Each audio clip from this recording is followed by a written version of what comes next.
Hi, my name is Jay Sugarman, and I want to welcome you to Innovation Showcase. The main purpose of this ongoing series is to inform viewers about exciting innovations and creative individuals across the fields of business, science, technology, education, and the arts. Today, via Zoom, we're fortunate to have as our guests Newton couple Jenny McBride and Joe Gray. They're here today to inform us about their remarkable 5-year quest to visit every one of Massachusetts' 351 cities and towns. During the program, we'll find out what inspired their remarkable adventure and hear about some of the fascinating people, hidden gems, and local traditions they experience and superbly documented.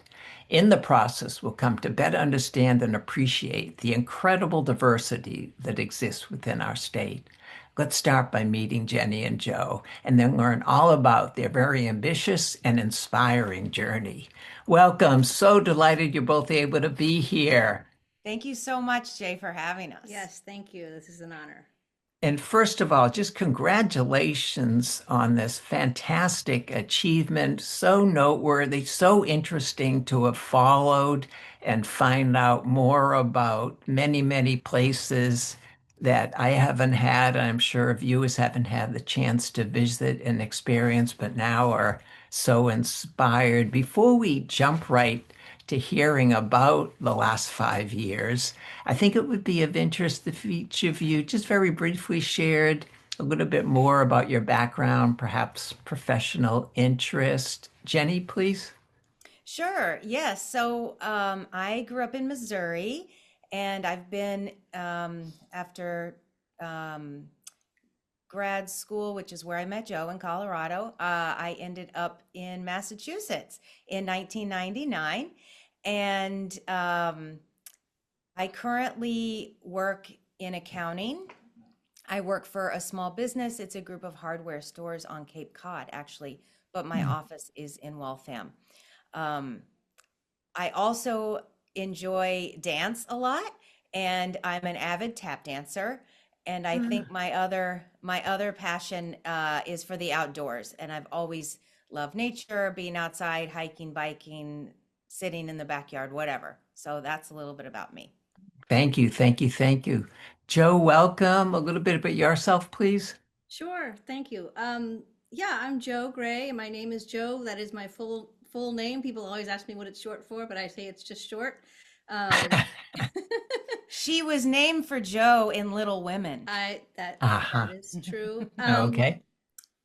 And Yeah, I actually grew up in Maryland, but I've been in Massachusetts for a very long time, even before I moved here in 1992 after college, and then lived here for a while, and then I moved to Colorado where I went to massage school and became a massage therapist. And I have basically been a massage therapist and or office manager and or business owner ever since.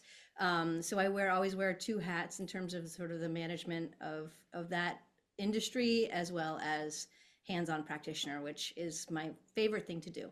Um, and yeah, I mean, came here in came back after Colorado and have been living in Newton pretty much ever since, and next door to my sister and brother-in-law, and we grew up with our three nephews grew up with us here. So yeah, I also love the Oh, outdoors. I love people. I really love people. I love connecting with people. I love playing games, and I love adventure. I love just sort of discovering new things and you know, growing as a person. I think it's really important. And so I think well, experiences help teach you well, that. you and Jenny definitely achieved those interesting goals Yes. through all the visits these past 5 years.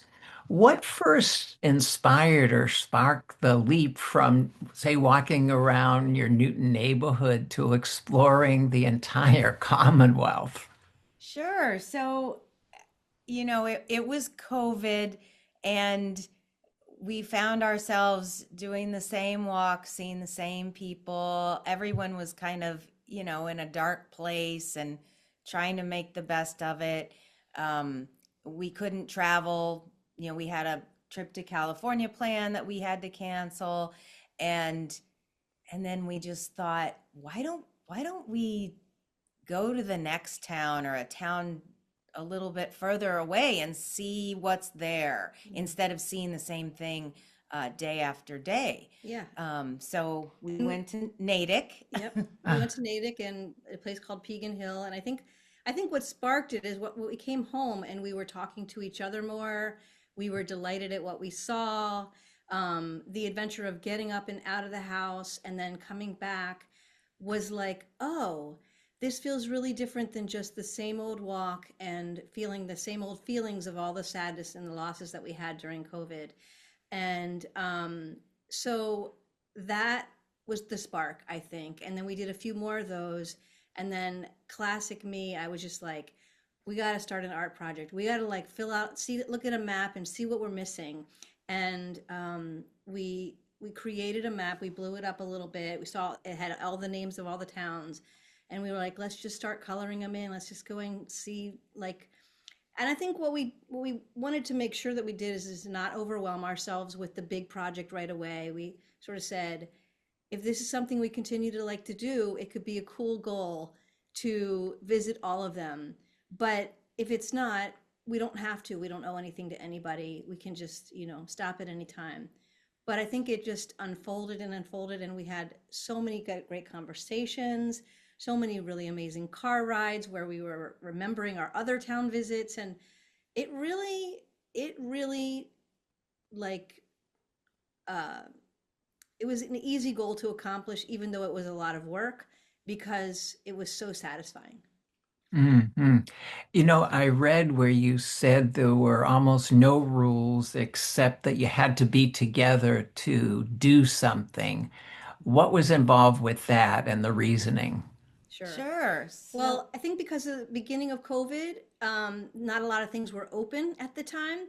So we just started out with, what kind of walks does a town have? What kind of parks or what places can we go?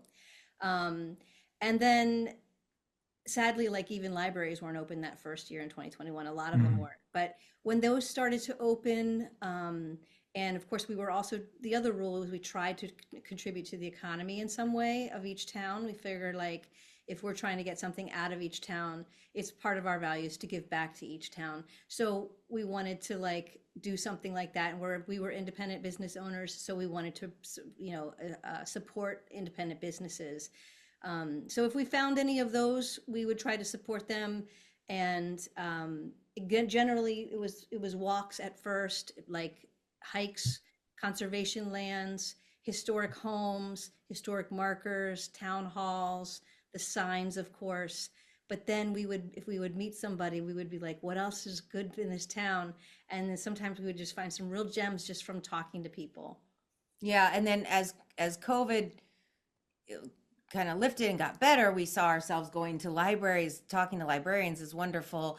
mm, Museums, we found some really interesting niche museums Hmm. and, um, you know, silly things, silly Yeah. places to go. I mean, we went to an arcade one time in a tiny town and Yep. played skee ball and, we went bowling a couple of times, so things like that. Antique shops or Yes, yes. yeah, things like that. At fabulous. some point, Jenny became really good at like, let's look up ahead of time a few things so that we would have a list. And then we always had that sense of like, let's be organic and find things while we're there, but let's also know ahead of time a few things. So as we went along, we got better at that. Mhm.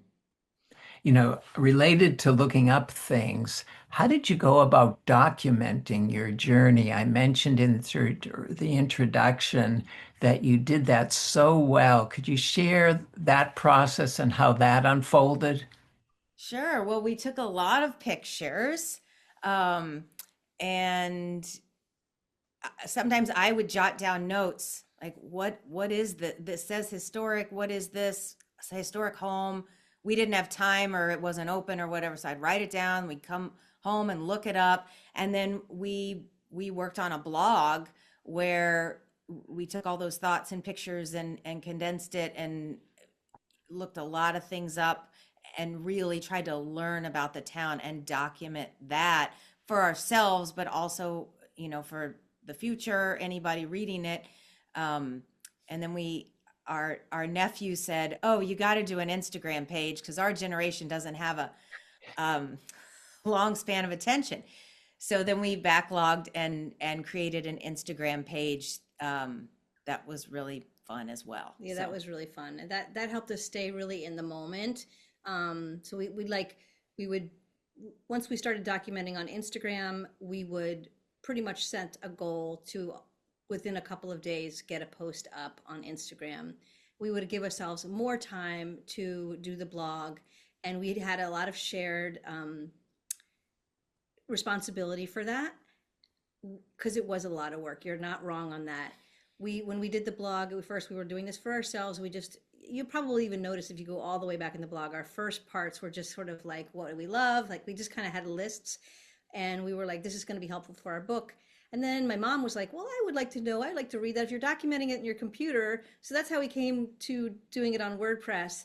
But after that, like Jenny said, we would learn more about the towns. We felt like if people are reading this, we really wanted to share. So again, it was an organic thing where like as we visited more Massachusetts towns, we wanted to do more.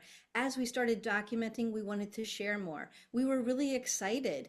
We were really happy with the links that sometimes we would find in different towns. You would go to one town and you would learn a little bit about something, but not really hold it in your brain. And you would go to another town, maybe it's even the next year or 4 months later, and you're like, didn't we see something like that in that town? And we Mm. would start talking about it, and then we would get much more interested in documenting it. mm, So that was really fun. So the Instagram kept us in the moment. The blog helped us do a deeper dive.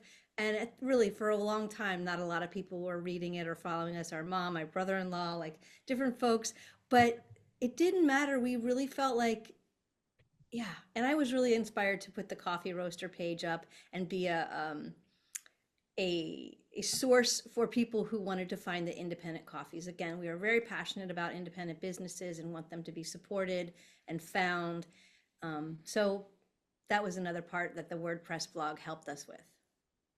Well, we'll be sure to have links to Yeah, both of those sites you mentioned because yeah, they're so rich and interesting and informative for people to know about and have fun sampling over time, just to get inspired to either visit or just learn about their own community more, maybe from learning the way you presented the information.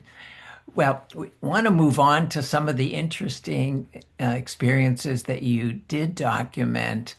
And one that comes to mind is the Cookie Lady in Washington. Can you share what this encounter was and maybe what it taught you about hidden subcultures in Massachusetts? sure. Can I sure, start this one? sure. Okay. Um, so we had heard from a friend long ago who's an avid hiker about something, a concept called trail magic, which is when people, supporters of hikers of the Appalachian Trail, tend to show up at what do you call them? Different places where they come out into parking lots or might have to cross the road or whatever. And they would be there with coolers full of Coca-Colas or Snicker bars or sandwiches or something like that, and provide what's called trail magic for unexpected Appalachian Trail Hmm. tired hiker to get a treat like that. A lot of times it starts from families of people doing it, but really like a lot of people get involved. And I think that is a little bit of this subculture that you're talking about, people who want to support the Appalachian Trail hikers. So we heard a small little bit about a person who was known as the Cookie Lady who had a sign out. But that was kind of a long time ago. When we did Egremont, we actually took a young friend with us and we tried to do trail magic. We were a little bit late in the season, so we never ended up finding any hikers, but we talked a little bit about the Cookie Lady. And so that was in the back of our minds for a long time. We didn't know what town she was in. We didn't know any of the details. So then we end up in Washington, Mass, which really does not have much commerce in it whatsoever. The population, I think, is about 500. It's very Oh, small. hmm. So there is a little blueberry picking place called the Appalachian Trail, Blueberry Hill at the Appalachian Trail.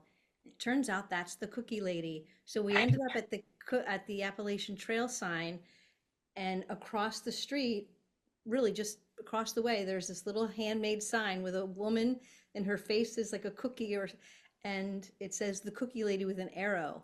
So we were like, We got to go we see the are cookie lady. going. And she has a picnic table, a pick your own blueberry patch, a little store with all these homemade things that people in the community make that might be helpful for hikers or anybody really. Change purses. What were all some of the things that were in that store? Oh, just, snacks and bug spray and things like that. She also has an old airplane hangar on her property that she has kind of fixed up that hikers can sleep in. And then she has a box of cookies A on her wooden porch. box. And the sign says, take one, take two, take three. And she has a box for donations, but you don't have to pay. And so her name was Ruth.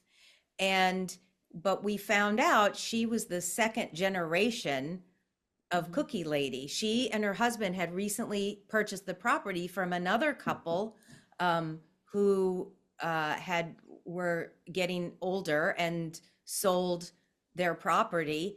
And Ruth brought this property with the idea that she was going to continue this adventure, this legacy. And she was so proud to show us the log on the porch where the hikers sign in. And she said, every year I've been doing this, I've had people from every state come through, people from other countries. It's just amazing to meet people. And so her spirit was very inspiring to us. Yeah. And she let us just have we brought our own lunch because a lot of times on these town visits, we have to always bring our own food just in case we don't find any place that's open. So we had a picnic lunch on her picnic table. She was completely fine with us doing that. We bought a couple things from her store, I had and a cookie. had a conversation with her. And it was the very tail end of blueberry season, so we didn't pick any blueberries, but it was it was such a highlight to sort of a little bit know about it, not be Appalachian Trail hikers ourselves, but we are hikers. We do hike and we do enjoy, especially trails that cross with the Appalachian Trail. We've been on a couple of them where we have seen Appalachian Trail hikers cross by, and it's just lovely. And the town of Washington otherwise is known for, I believe, Arlo Guthrie sometimes having a summer home there, and there's a big park there, but there really wasn't that much else besides beautiful landscapes to visit. So that was a perfect place, and we timed it really well to be there when she would have been taking visitors and having that little store open. A wonderful example and anecdote. And again, just one of many, many, many that you've documented so well. Another one, before we move on, just to hear a little bit about that caught my eye, was having samosas in Windsor, which sounded like in the middle of nowhere. Uh, Jenny, can you start by sharing some of that experience? Sure, sure. So Windsor's on the eastern edge of the Berkshires, and the main reason for our visit was a trustee's site called Notch View, which is a Nordic ski center and snowshoe center. So we had brought our snowshoes. It was a snowy weekend, and we were excited to go to this place. But we got a little bit of a late start that morning, and I don't know, we were a little bit hungry and thought, maybe we don't want to start this before we eat something. And just as we thought that, we looked to the other side of the road, and there's a store called the Sangar General Store that looks like, I mean, it's a convenience store. Plus, it seemed like the only one open in the town. Yes, the only thing open in town. There's this little convenience store, but there was a wooden sign that said samosas. And we thought, what is going on there? So of course, we got to turn in. And sure enough, in the back case of this convenience store were homemade samosas and a big pot of homemade dal. You order them. It's like a convenience store, but you order them at the front. Yes, yes. And um, these The this owner food was was there. made by love, by the owner She of was the very store. sweet. She Yeah, was she was. Oh, I lovely. have so many there. She says told us how it's homemade every day, and goes till they run out. And she had these little tables at the behind the store where you could stop and eat. So we each had two samosas and some dal, and our bellies were full for our snowshoe later that day. And we even took some samosas home because they were Mm-hmm. so good. That's fabulous. That's fabulous. After 5 years of travels, what are your thoughts now compared to before about the state of Massachusetts? Is it more unified or more regionally distinct than you might have thought originally? Well, I don't know that I had a lot of preconceived notions about it, other than that, like, I actually thought, oh, when I first moved here, I lived in like six different towns. So I kind of thought I've lived in a lot of places in Massachusetts, not really quite understanding that there was 350 towns in the state. And of course, I've been to like what I called Western Mass at the time, which was like Northampton area or Franklin County.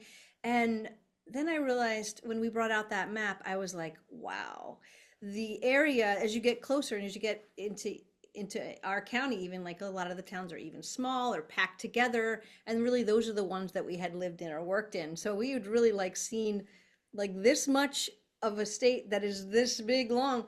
And so I think it is regionally distinct, of course, because you've got the North Shore, you've got Cape Cod, you've got Western Mass, you've got Central Mass, and so much more things as they go up to the border of New Hampshire, and you go down to the border of Connecticut, you go to the Rhode Island area, the South Coast, and Buzzards Bay. That area I didn't know that much about. So I think that like there are a lot of distinct characteristics in Massachusetts that I think make it so amazing. But there's also like one thing I learned from the maple sugaring when we started delving into like, oh, maple sugaring, we haven't really explored much of that. So we thought that was all going to be in the western regions. We thought like, and it's really not. There are you can go into a neighborhood in Maynard and meet a maple sugar processor, somebody who's making it in their backyard. And you can also go to Western Mass and see multiple places that are like sugar houses and have the blue strips of tubing all throughout a bunch of land. So there's a link there to those people all the way, east to west. And so that's an example of the connectivity. But definitely, I think regionally there are some distinct things that I loved. I just really loved learning about all the farms. I grew up outside of the DC area, kind of a city kid, and just meeting people who own farms and going to some of the farms or the farm stores. I don't know, it was just delightful discovering like how much asparagus in Hadley, it's known as the asparagus capital of the world. I did not know that. And there's 100 farms in Hadley, Mass. So like there's just so many things to go back to, even though a town seems like it's small and maybe you could just pass through and do one thing there. You could also just go back and meet more people and see more small, delightful things. So I don't know if that really answered your question, but Yeah, no, I think very nicely, very nicely. When you finished in Boston, again, rather recently, December 2025, what range of feelings did you have when you could check off number 351? Yeah, so obviously we'd been to Boston many times before, but we decided to pick some things we had never done. The most exciting was to tour the State House, which is gorgeous. It's free to tour it. I highly recommend everyone doing that. I remember waking up that day, we were going to tour the State House with about 10 friends and family. And I was just so excited. We had done this, and this was no small feat. And I was so excited. I was also tired and relieved and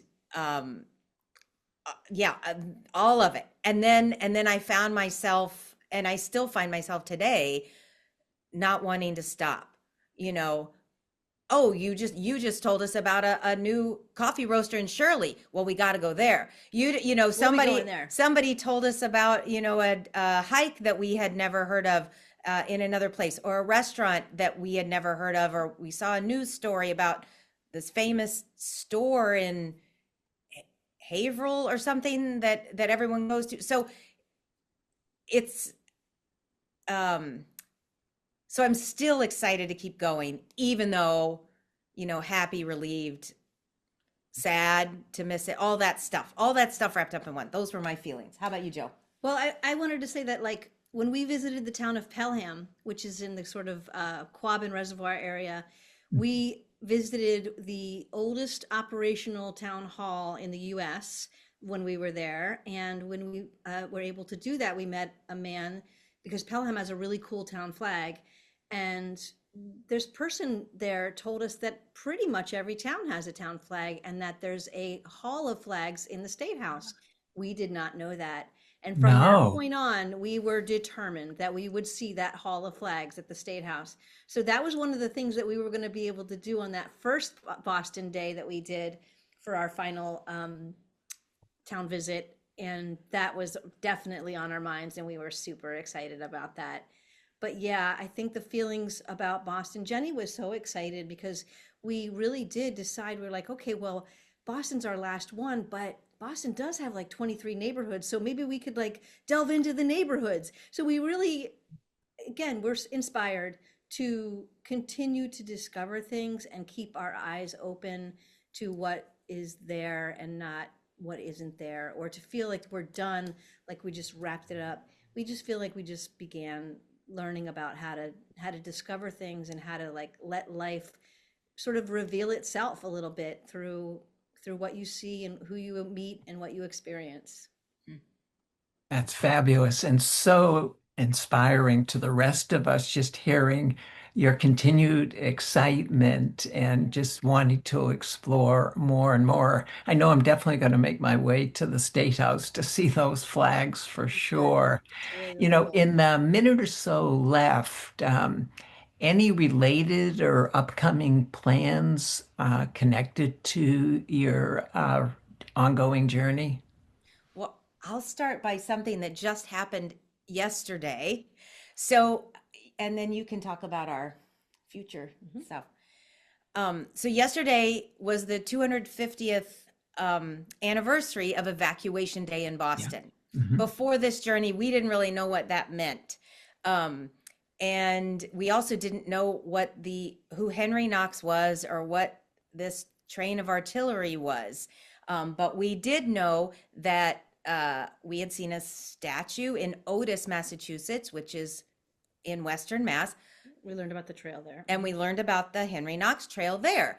And so we dug a little bit, and then when we got to yesterday, we thought we have to go to the celebration at Ah, Dorchester Heights, um, and celebrate this monumentous occasion. So We did. we did, and it was really fun. fabulous. So Oh, yeah, that, and in terms of moving forward, that brings me to, we've started a new Instagram page which will document our ongoing journeys, and Yeah, that's yep. called Explore Massachusetts _Joe_Jenny, because we wanted our other Instagram page to be intact with like one town per visit, 351 posts for the most part, and so that people could easily find their town if they want to kind of go there and look at that.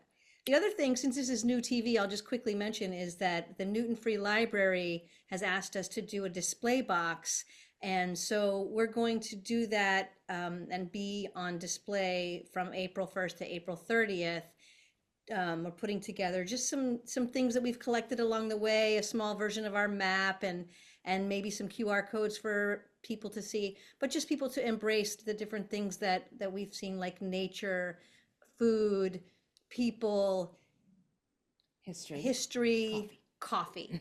So these are the ah, things that we've had, craft beer too, farms, different things. We'll try to, there's only so much space, but we're going to try and fill it with some inspirational objects that you could look at.